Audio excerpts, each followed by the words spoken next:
Thank you, Bryce. It's indeed a pleasure and an honor to be here.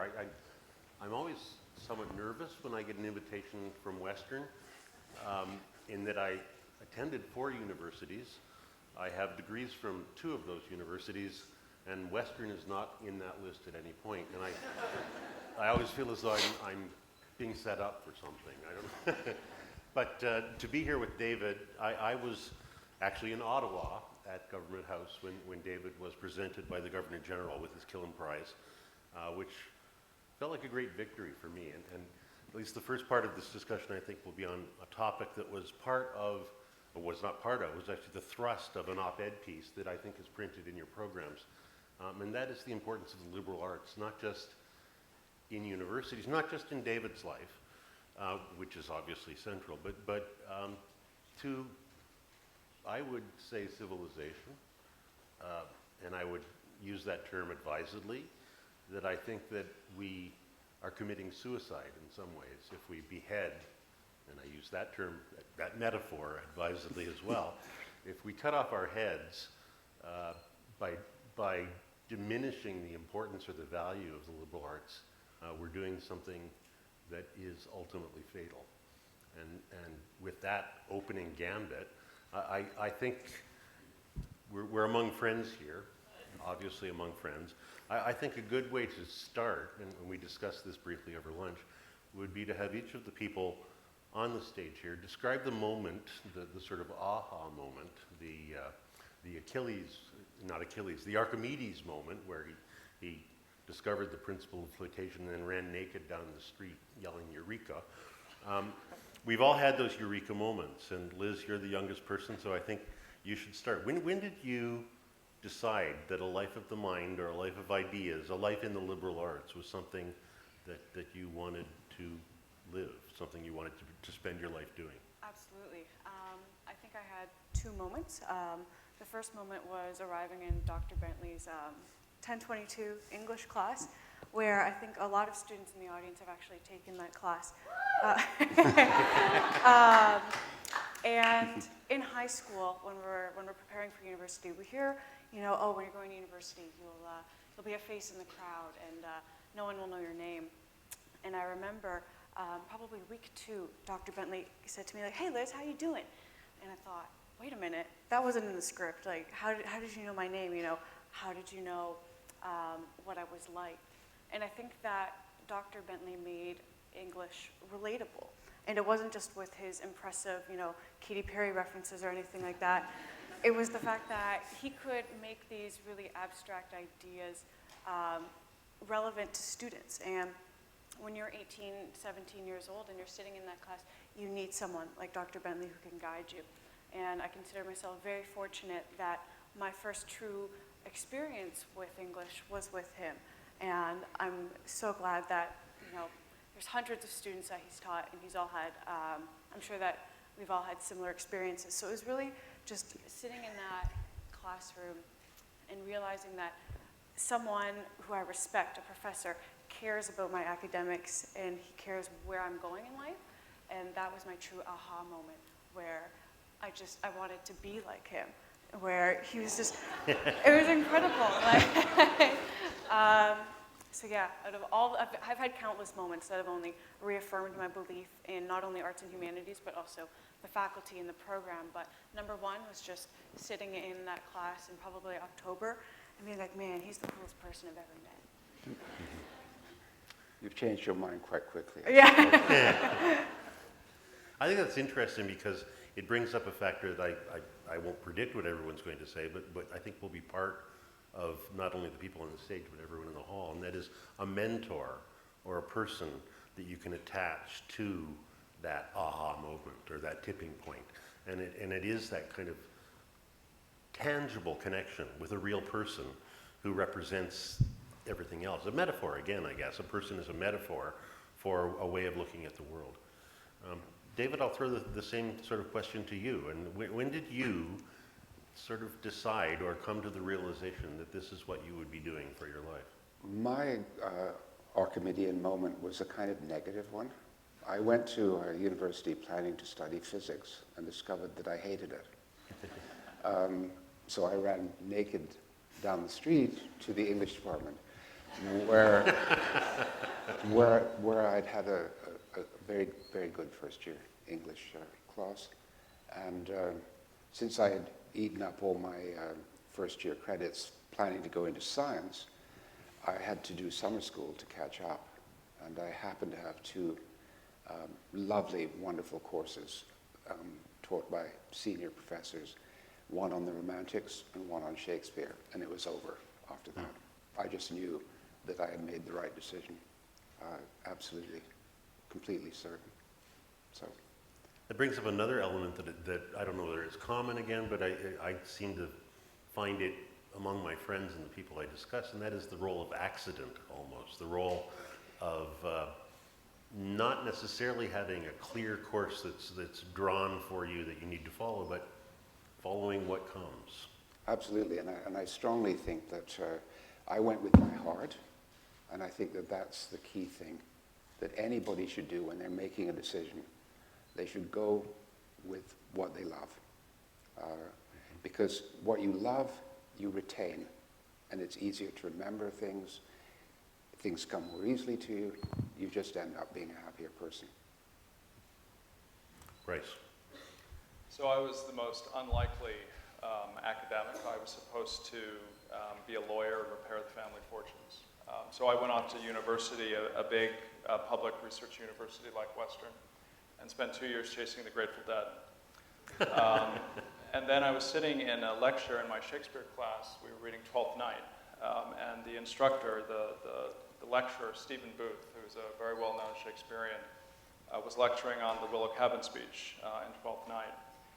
And I remember very little of what he said, but I remember walking from the math building where this took place to the gates of the university campus, and not remembering how I got from the building to the gate.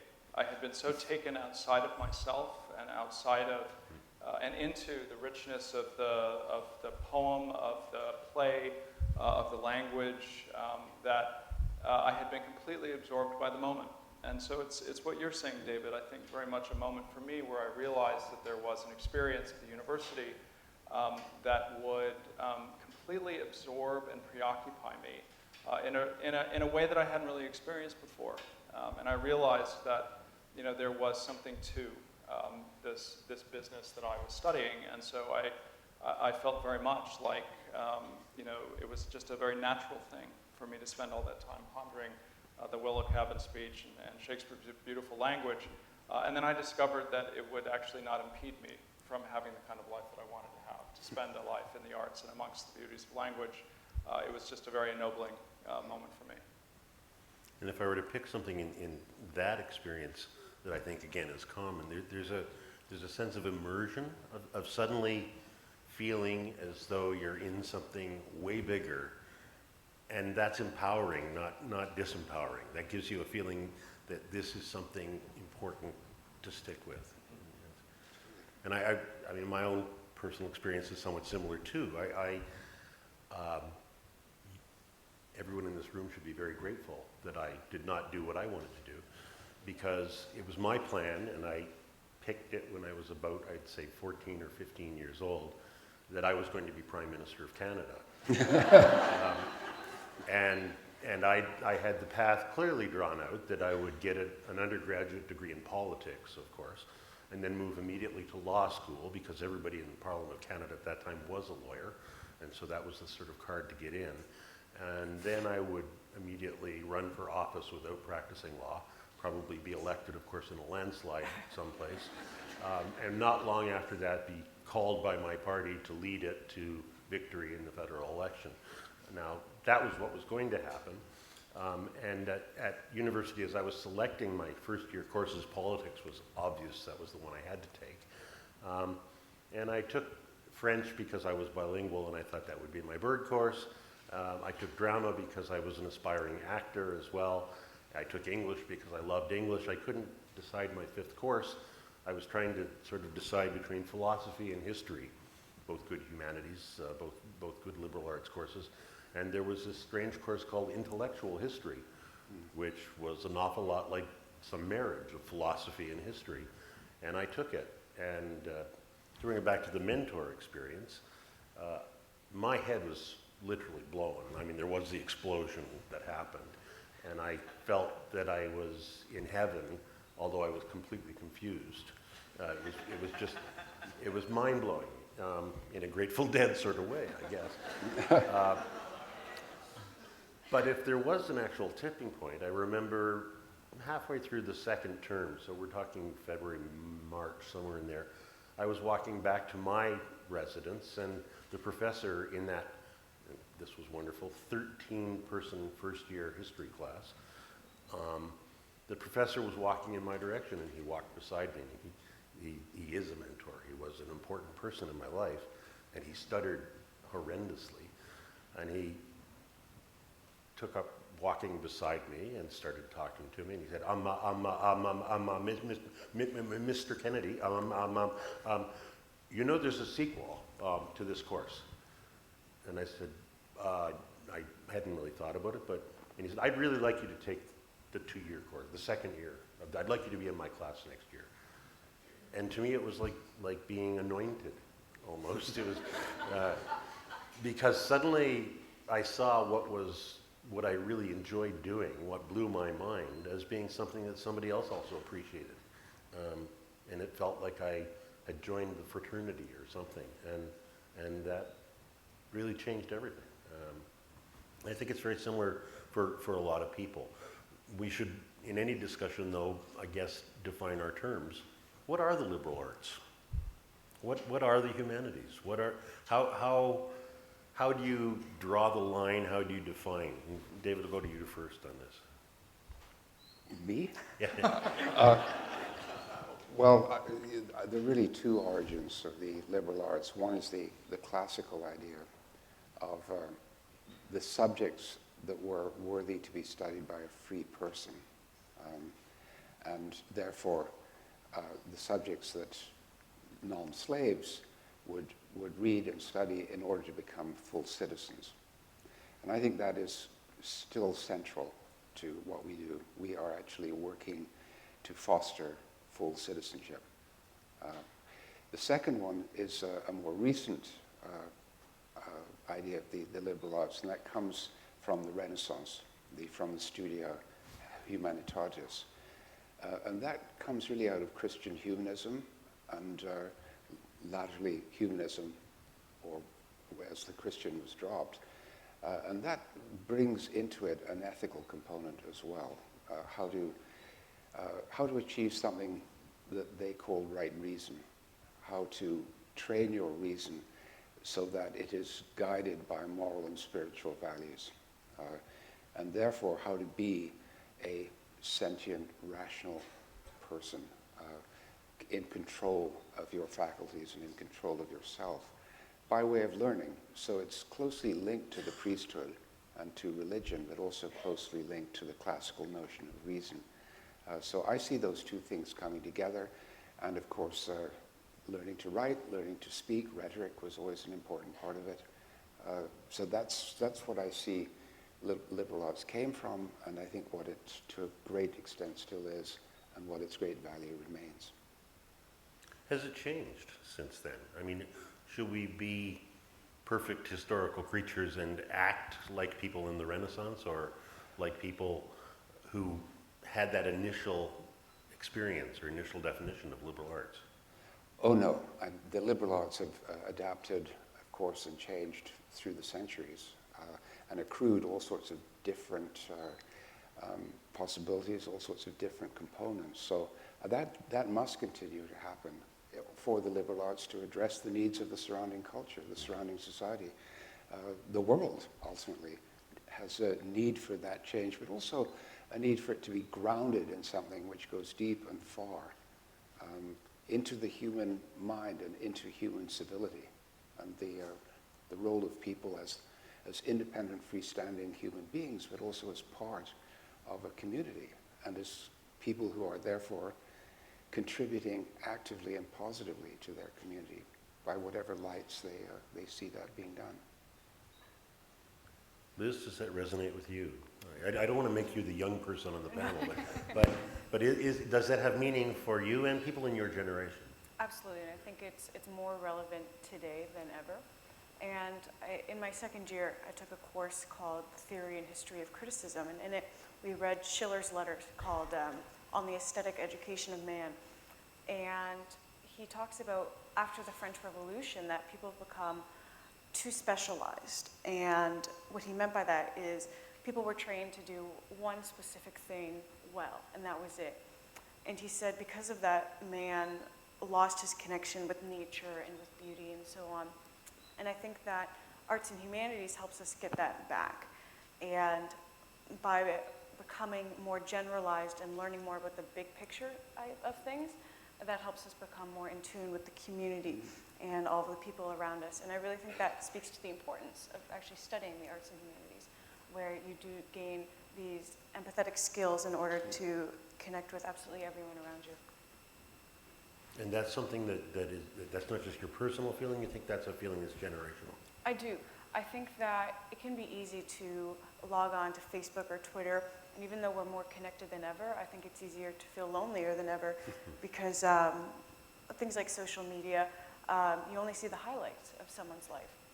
But I think that with the arts and humanities, you get the behind the scenes, and you see where thoughts come from and how to actually create these new perspectives and new dialogues.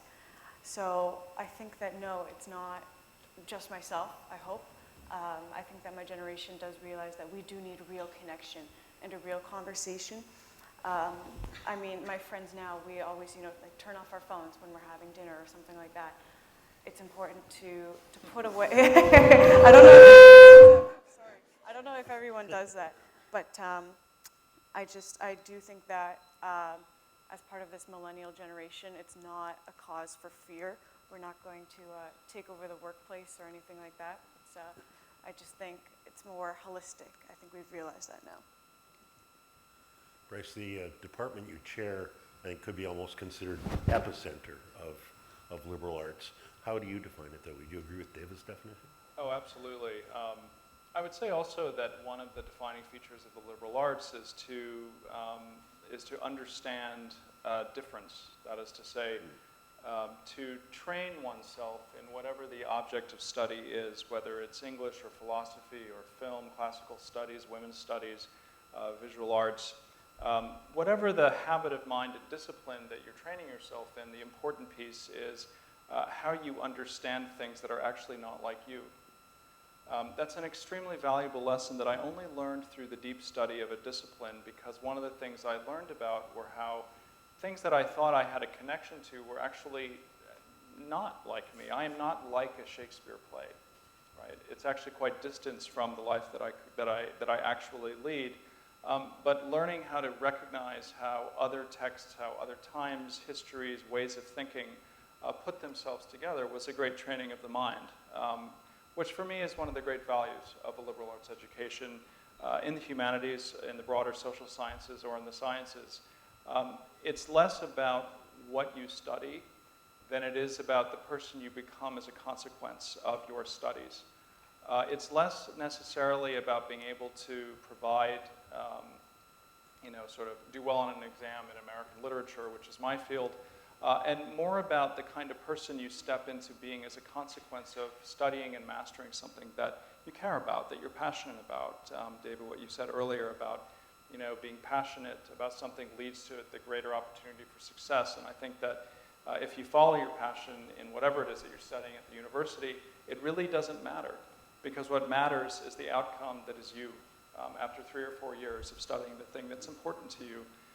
And if you make those choices that make sense to you, you end up being, like the young woman sitting on the stage with us today.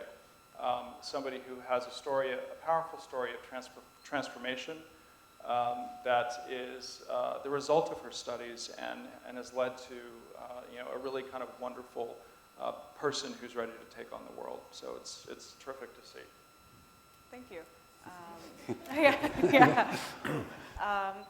I think that I was so fortunate that I ended up in Dr. Bentley's class, because you're correct that it was definitely a transformational experience where I would say for probably the first 2 weeks that I arrived at Western, I absolutely wanted to drop out. it was a tough transition from high school, but being in his class, I realized that I was in a place where people wanted to talk about the same things I wanted to talk about, and we could sort of share and discover these new ideas together. So this class was definitely a lifeline for me in those first few weeks, and eventually I started to reach out and get involved in extracurriculars, and Dr. Bentley was always first in line to be a part of those. So if we ever had, a meet and greet with professors, even if we had 10 people show up, if we had 50 people show up, no matter what, he was always the first one to reply back with an email being like, yeah, I'll definitely be there. So over time, it was exactly as you mentioned, where studying the arts and humanities absolutely molds you into the type of person that can take on, leadership aspects, or helps you be emotionally available to connect with other people after you've, read books where you can understand situations better, or really anything like that. So by year 4, I couldn't believe that I ever wanted to drop out or anything like that. So absolutely, it was a transformational experience, and I would not be sitting up here today without the man on my left, so. Aww. Yeah.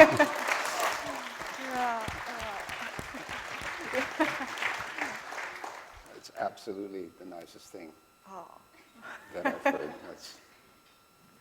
I'll actually underline that a bit, and this is going not off topic, but I met David a little over a year ago, I guess, for the first time when it was known that he'd won a Killam, and we were doing a radio program on ideas about the Killam winners, and so it was important for me to interview the 5 Killam winners, and my bias shows up here completely. The other 4 are scientists. I'm not. And so I felt like I was at home coming to see David, and I came with a producer to Western, and I'll now switch to the producer's voice because that's more important than mine here. Nicola is the youngest of all the producers in the vast unit called Ideas. There's 4 of us. She's the youngest, and I pin a lot of hopes on her because she in some ways does represent the future. We came to Western.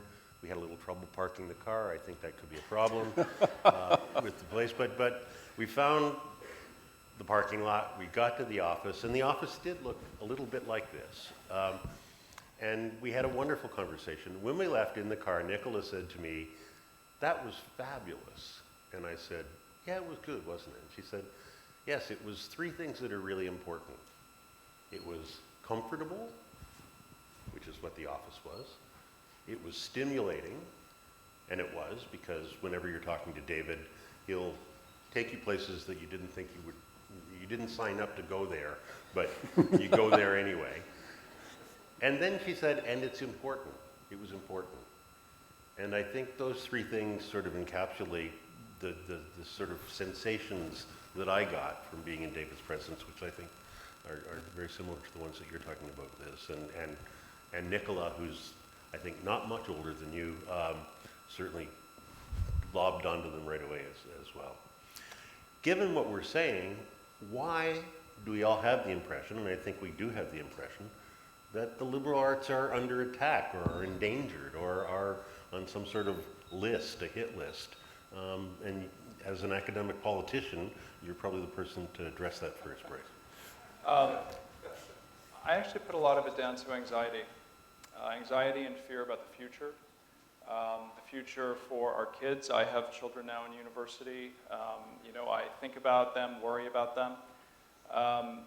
Universities cost more than they used to. It's harder for families in Canada today to afford a higher education, even as universities have vastly expanded their capacity to educate ever larger numbers of students, which I think most of us in the room think is a very good thing. But it means that there's a greater sense of urgency on the part of making these years matter.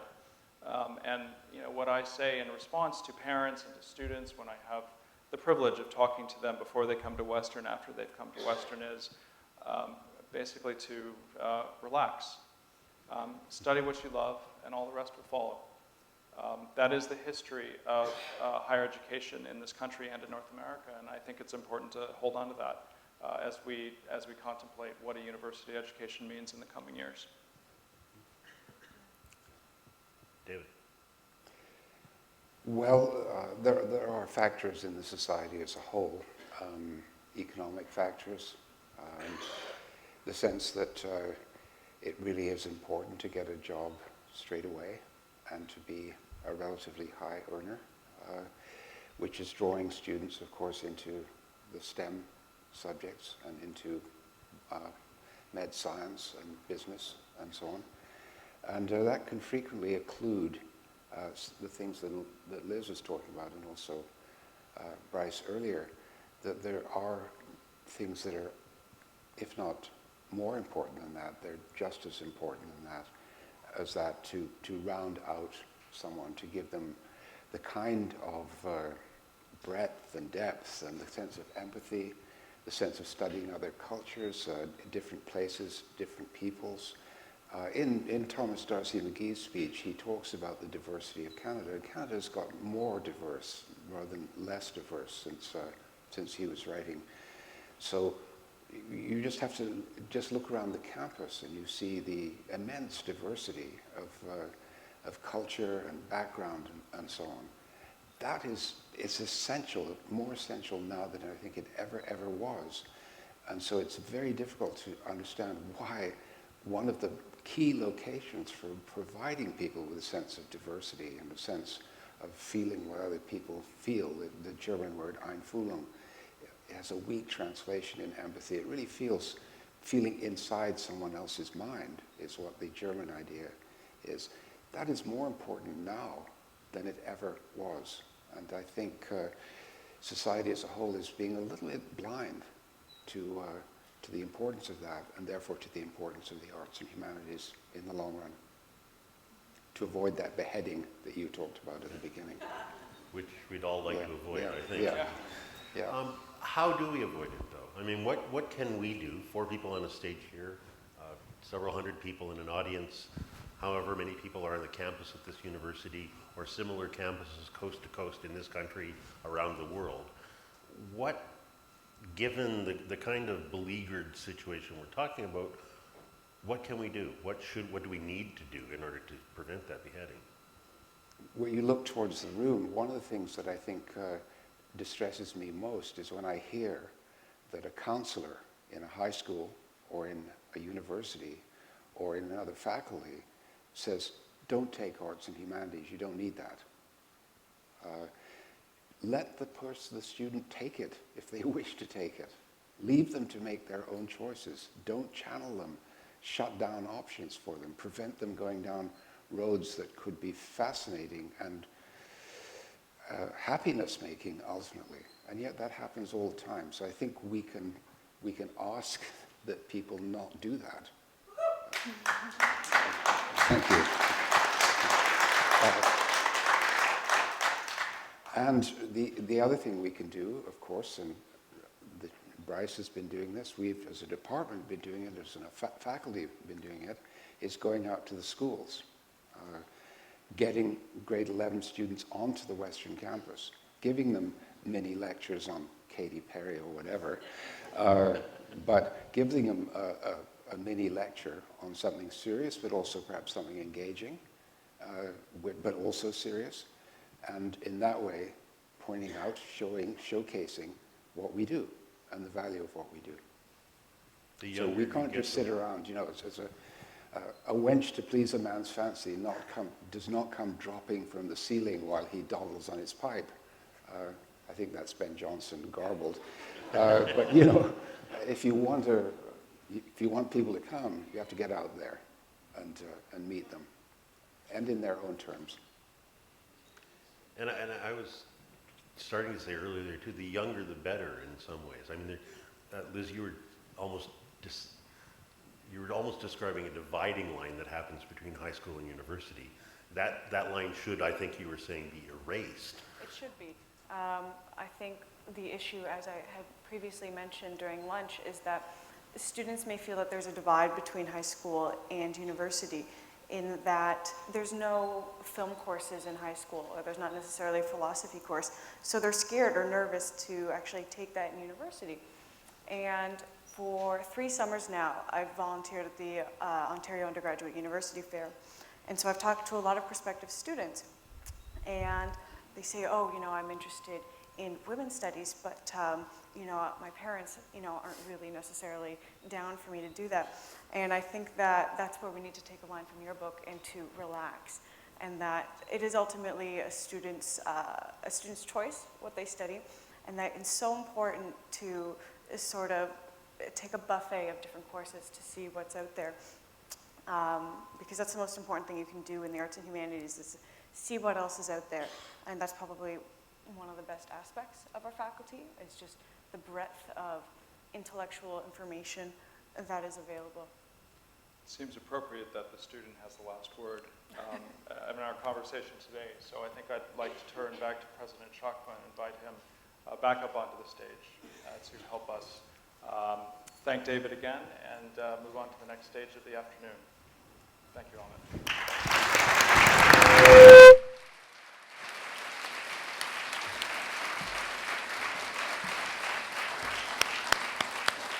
Please stay there because I have a few small gifts for all of you. Before I proceed to that stage, let me thank you all, David, for your wonderful lecture. And let me digress a little bit from my comments here. Liz, thank you very much for sharing that powerful story which resonated with me, and that caused me to digress a little bit. So I'm glad the experience that you had with Professor Bentley. It reminded me of our late Chancellor, Joe Rotman. So Joe shared the following story with some of us. When he came to Western, this would have been in early 60s, he was not quite sure what he wanted to do. His father was in business, and Western Business School had good reputation, so he thought that he should study business. So he comes here, takes a few business courses. Those of you from IB school, please don't take any offense. This is a true story. He did not like David's physics, he did not like what he was taking. And in those days, we were small, and he was fortunate enough to bump into the then chair of our philosophy department, Professor Johnston. And Professor Johnston took him under his arms and invited him to take a class with him, and the rest is history. And he took philosophy from Western, did well, eventually went on to graduate school, and today we have the honor of hosting the Rotman Institute of Philosophy at Western. So what I find really, really delightful is really to know that even now, in 2010, 2011, whenever you took that course, that we still have colleagues like Professor David Bentley, who still are able to do what Professor Johnston did in the 60s. Mind you, that we are much smaller then.